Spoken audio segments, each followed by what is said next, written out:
मयुरी जगताप हिच्या आई आणि भावाने राज्य महिला आयोगाला लिहिलेलं पत्र समोर. नोव्हेंबर 2024 मध्ये लिहिलं होतं पत्र.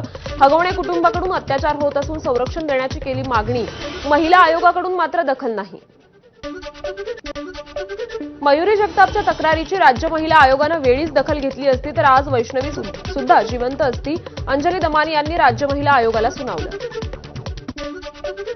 वैष्णवीला लग्नात दिलेलं 51 तोळे सोनं हगवणे कुटुंबियांकडून गहाण ठेवण्यात आल्याचं समोर. सोनं नेमकं कोणत्या कारणासाठी गहाण ठेवलं, त्यासाठी वैष्णवीची परवानगी घेतली होती का, याबाबत पोलीस सध्या तपास करतायत. वैष्णवी हगवणे प्रकरणात आरोपी राजेंद्र आणि सुशील हगवणेची थार गाडी पोलिसांकडून जप्त. याच गाडीत गुन्ह्यानंतर प्रवास. आता इंडेव्हर आणि बलेनो गाड्यांची जप्ती कधी होणार याकडे लक्ष. वैष्णवी हगवणे प्रकरणात निलेश चव्हाणवर धमकी प्रकरणी गुन्हा दाखल, मात्र अद्याप अटक नाही. कसपटे कुटुंबियांनी अपहरणाचा गुन्हा दाखल करण्याची केली मागणी. सोलापुरातल्या टेंभुर्णी येथे किरकोळ कौटुंबिक कारणावरून विवाहित महिलेला बेदम मारहाण करत विष पाजण्याचा प्रयत्न. लाकडी काठ्या आणि लाथा बुक्क्याने केलेल्या मारहाणीत महिला गंभीर जखमी. सासरच्या त्रासाला कंटाळून परभणीत 21 वर्षीय विवाहितेची गळफास घेऊन आत्महत्या. पती, सासू, सासऱ्यासह 6 जणांवर गुन्हा दाखल. पुण्यातील खराडी परिसरात सुरू असलेल्या बनावट कॉल सेंटरवर पुणे पोलिसांच्या गुन्हे शाखेचा छापा. 150 ते 200 पोलीस अधिकारी कर्मचाऱ्यांसह कारवाई. 100 ते 150 लोक ताब्यात. सर्व आरोपी गुजरातचे असल्याची माहिती. प्राईड आयकॉन नावाच्या इमारतीत चालवलं जात होतं बनावट कॉल सेंटर. अमेरिकेमधील लोकांची डिजिटल अटक नावाखाली केली जात होती फसवणूक. कॉल सेंटरमध्ये काम करणारे अनेक तरुण तरुणी ताब्यात.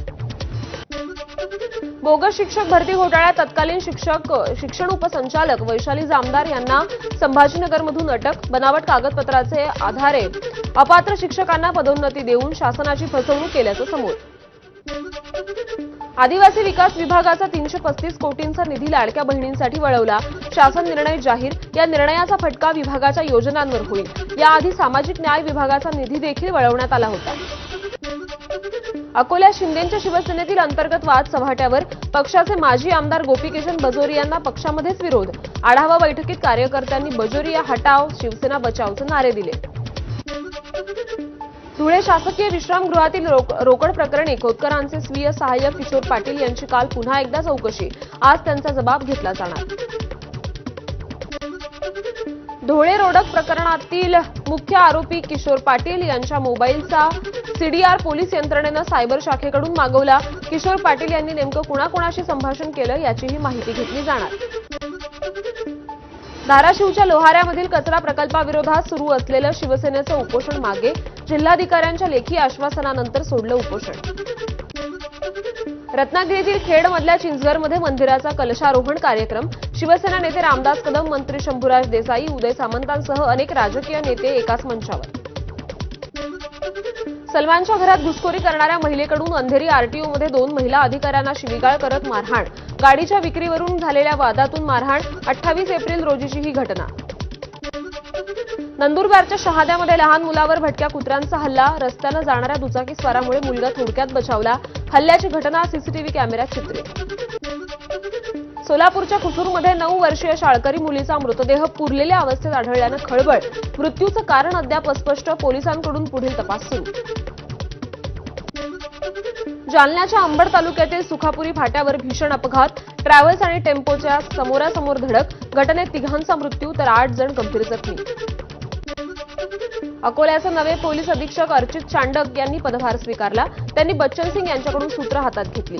2018 बॅचचे आयपीएस असलेले चांडक याआधी नागपूरच्या वाहतूक विभागात उपायुक्त होते. बुलढाण्याचे पोलीस अधीक्षक विश्व पानसरे यांच्या बदलीला स्थगिती. पानसरेंकडून कॅटमध्ये याचिका दाखल करण्यात आली होती. त्यानंतर केंद्रीय प्रशासकीय न्यायाधिकरणाने स्थगिती दिली. कोकण किनारपट्टीवर रेड अलर्ट. सिंधुदुर्ग जिल्ह्यात आणखी 2 दिवस मुसळधार पाऊस पडण्याचा हवामान विभागाचा अंदाज. ताशी 45 ते 60 किलोमीटर वेगानं वारे वाहण्याची शक्यता. रत्नागिरी, सिंधुदुर्ग आणि रायगडमध्ये काही भागात अतिवृष्टीची शक्यता. मध्य महाराष्ट्रातील घाट परिसरात देखील जोरदार पावसाचा अंदाज. मुंबईत पावसाचा जोर कमी राहणार. खबरदारी म्हणून येलो अलर्ट जारी. मान्सून पुढील 2 दिवसात केरळमध्ये दाखल होण्याची शक्यता आहे. 1 जूनपर्यंत महाराष्ट्रातही येण्याची शक्यता. हवामान विभागाची माहिती. सोलापूरच्या उजनी धरणाच्या पाणी पातळीत गेल्या 2 ते 3 दिवसात पावणे 2 टीएमसीनं वाढ झाली आहे. उजनी धरणाच्या पाणलोट क्षेत्रात पाऊस झाल्यानं उजनी धरणाच्या पाणी पातळीत वाढ. साताऱ्याकडून कास पठाराकडे जाणाऱ्या रस्त्यावर काल रात्री उशिरा दरड कोसळली, त्यामुळे वाहतूक विस्कळीत झाली. एकेरी वाहतूक सुरू असल्यानं वाहन चालकांना अडचणी येत आहेत. एका दिवसाच्या विश्रांतीनंतर भंडाऱ्यात पुन्हा एकदा पावसाच्या जोरदार सरी. अनेक भागातील भातपीक जमीनदोस्त झाल्यानं शेतकऱ्यांचं प्रचंड नुकसान. गुजरात राज्यातील काही भागात पावसाची दमदार हजेरी. व्यारा, वालोड, डोलवण, सोनगड भागात पावसाची तुफान बॅटिंग. भंडारा जिल्हा मध्यवर्ती सहकारी बँकेचे अध्यक्ष सुनील फुंडेंच्या आईचं निधन झालं. खासदार प्रफुल्ल पटेल यांनी फुंडे कुटुंबियांची सांत्वनपर भेट घेतली. ऑपरेशन सिंदूरच्या यशानंतर धाराशिवमध्ये तिरंगा रॅली. शिवसेनेच्या रॅलीत ढोल ताशांचा गजर आणि पारंपरिक वारकरी वेशभूषेत तर भाजपनं काढलेल्या तिरंगा रॅलीत भारतमातेच्या रूपातील तरुणीनं लक्ष वेधलं. छत्तीसगडच्या विजापूर भागात 24 नक्षलवादी शरण. नक्षलींचा सर्वोच्च नेता बसवराजूच्या एन्काउंटरनंतर शरणागती, त्यामुळे नक्षली चळवळीचा कणा मोडला.